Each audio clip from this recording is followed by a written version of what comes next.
Welcome to the Combo Cabal, Stormtroopers and Combo Aficionados. I'm Bryant Cook, and today we're here to talk about Strixhaven and the top 5 biggest trap cards that you may think are playable in combo decks. So we're going to cover those in this very video. But first, a little bit of shilling. If you're unaware, theepicstorm.com offers donation decks. Make sure to check those out. The queue is currently empty, so if you want to see your combo deck here on this channel, go to theepicstorm.com/donation decks. We have 3 different tiers for you to choose from, and with the 3rd tier, you can even join us in a video. Make sure you check that out. But also, if you want to support this content directly, theepicstorm.com/shop. The warm weather is just around the corner. Pick up a Storm 20 baseball tee. They're terrific in the warm weather. I love them personally. I wear mine all summer. And if you need to, quench that summer thirst, make sure to pick up an Epic Storm pint glass. All right, enough of that. I've done my shilling for this video. Let's talk Strixhaven. So this video is going to have the 5 cards that I think are traps. You're welcome to disagree. And if you do, make sure to comment down below why you think I'm wrong. I'm always looking to grow and, learn more as a player. So if I'm wrong, let me know why. Don't just tell me that I'm wrong or dumb. Explain it. All right, so the first card, Academic Probation. The lesson card on this card doesn't really matter if I'm being honest. This card has come up regarding the Epic Storm Legacy. In theory, it is the first silence effect that you can get with Burning Wish. And I say silence effect with an asterisk because this only stops a single card. At 2 mana, that's not playable. If this was just 2 mana silence, I would actually consider playing a card like this due to Echo of Aeons. With Echo of Aeons, you don't really want to run discard spells because you're going to refill your opponent's hand.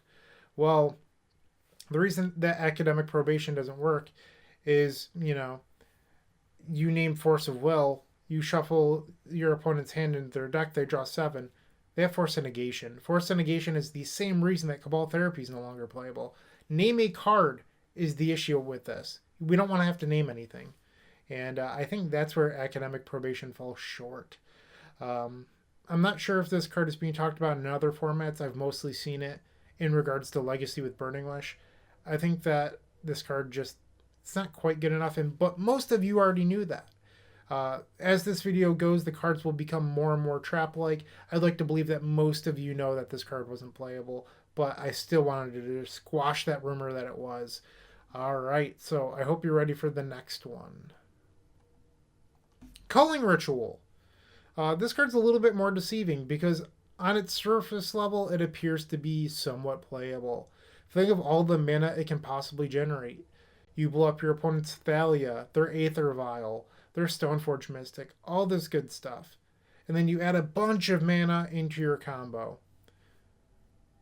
As my podcast co-host Brian Koval said, it's best to think of the floor and not the ceiling on this week's episode of the Eternal Glory podcast. That is available on all major podcast platforms, and I'd highly recommend checking out this latest episode. It was very good. It's all about card evaluation and, overall game theory, maybe. I'm not doing a very good job of describing it right now, but it's situational card evaluation. I'm sorry. And that's what this card sort of... It does what Brian describes. If you think of the ceiling on this card, yeah, you're going to blow up your opponent's entire board, add 10 mana, and kill them. But what's the floor? You spend 2 mana on Burning Wish to go get this, assuming that there's not a Thalia in play. And then 4 more mana, assuming that there's not a Thalia in play that you're trying to kill. And also, it doesn't get around Gaddock. So what are you really blowing up with this? Collector Roof? So you're going to spend 6 mana not using any artifact mana to Culling Ritual? Like, this is a pipe dream. Once again, we're talking about the Epic Storm. You could in theory play this in Ant because you have more lands in Ant. That said, this card is still a 4 that you could reveal to ad nauseum. This card's just not good. You could talk about it in Modern, but Modern, what combo decks are you trying to play this in? Modern Storm can't support this. I guess maybe you could play it in Dreadstorm, but then you're blowing up your own Underworld Breach. I guess you could theoretically play it in Ad Nauseam combo, but why? Like, this card it's not good enough. I think that people saw this and saw the add mana and instantly thought combo deck. That's not what you should be doing. Just because something adds mana doesn't mean that it's good. So, once again, not as big of a trap, but some people were more adamant that this was playable. Those people are wrong. All right. So, the next one, Resculpt. More playable, in my opinion, but still kind of bad. All right. So, with Resculpt, the reason that this card is seeing discussion is that in Modern, you can Merchant Scroll for it and then answer a Thalia or a Damping Sphere permanently. Like, they're gone. They're not coming back. Your opponent can't recast them next turn. But that said, they do get a 4/4 creature. That has a cost. Um, because if you're not able to win and then your opponent disrupts you on the next turn, that 4/4 will kill you pretty quickly.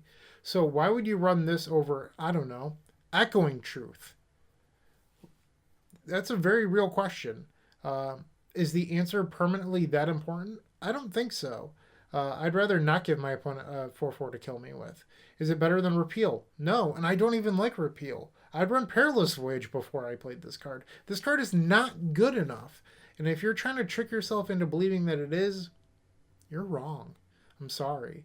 Resculpt, it's a cute card. Um, it's just not good enough, unfortunately. Maybe in some mono blue Pauper shell, but not in Modern, not in Legacy. I don't even know if it's good enough for Pauper, to be honest. I just don't think Resculpt is a playable card, but I'm not going to die on that hill. It could be playable in Pauper, but certainly not in any sort of combo deck. If you're playing a combo deck, you're better off just bouncing the card and then killing your opponent. There's no reason to give them a 4/4 that could possibly murder you later. All right, so that's what I have to say about Resculpt. Yeah, I just don't think this is good enough. I'm sorry. All right, so this card, people will disagree with me on, and I'm willing to accept that. Teach by example. So this card here is the same thing as a card that already exists. Doublecast. Doublecast is a card that I was pretty high on in Pioneer for a hot second. And then, I don't know, I realized that I was wrong. Doublecast is cute, and now we have Teach by Example, which is very similar. Instant versus sorcery doesn't really matter most of the time because it's the next spell you cast. So you're not really looking to fork. You're not looking to put a spell on the stack and then copy it. You're looking to cast this, play your next spell, a trigger happens, and then you get 2 copies of that no matter what. So a counterspell doesn't disrupt this, unlike fork. Well, Teach by Example is easier to cast. You can cast with blue mana as well as double red. But now this card is available in Pauper, which is pretty interesting. And in Storm Combo, it's easier to cast because you don't need red. You can use up some of that blue mana. Well, what are you looking to cast and then copy? And Pauper, Songs of the Damned, but the Songs of the Damned decks struggle with making red. In theory, you could rebuild your entire deck to support Rite of Flame, but why? Is Teach by Example that good that you need to restructure your deck? Probably not. And unlike the fork effects, you can't copy your opponent's spells, so Teach by Example does not do that. Just a heads up.